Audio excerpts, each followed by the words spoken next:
Today I'm just going to run through the KitchenAid. This is a 6-quart mixer. This is my 6-quart bowl.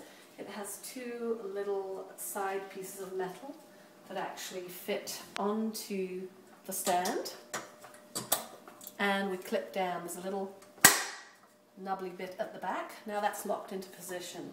The first attachment we would use would be a beater blade. This just pulls up. Again, there's a little nubbly bit here. It slots into place, lifts, and this KitchenAid, we're using the side lift. It goes away from us, locked into position.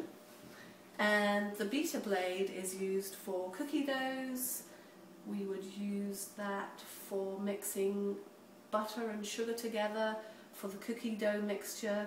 We could add our flour, we can add nuts. So this is quite capable of taking quite sort of chunky batters.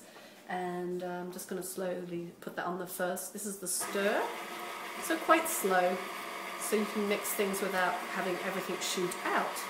Having said that, we have an attachment. The KitchenAid attachment is a guard really to protect the ingredients from flying out. So that slides on at the back, and this has two little hooks that just hook either side of this machine, and it allows you to mix on higher speeds, and the ingredients are basically, they would maybe get flipped up against this plastic guard and then fall back into the mix, so you could go up to much higher speeds. The next time we will have some ingredients in there for you to see.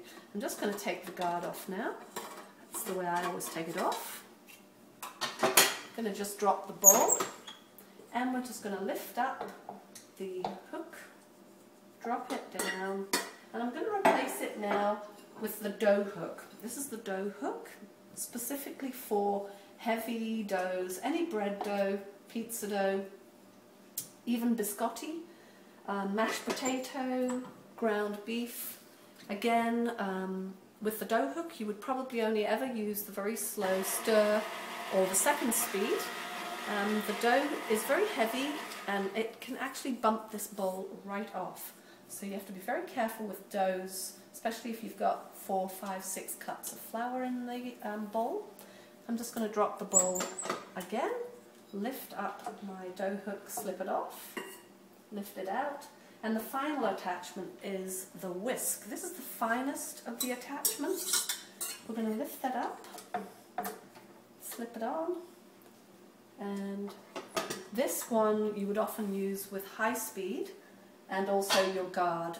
This would often be used for whipping cream, so you want to whip it up to fold into other ingredients, egg whites, meringues, very, very fine mousses where you're creating volume, you're adding air into your mixture, and no heavy ingredients because they would get stuck between the tines of the whisk, and that's just the spaces between the wire. So you really want to be very careful with this. It's quite strong, but you don't want to use heavy ingredients. So that's your 3 attachments: the whisk, the dough hook, and the beater blade. And our next video we will actually do a recipe with each of those. Thank you and have a great day.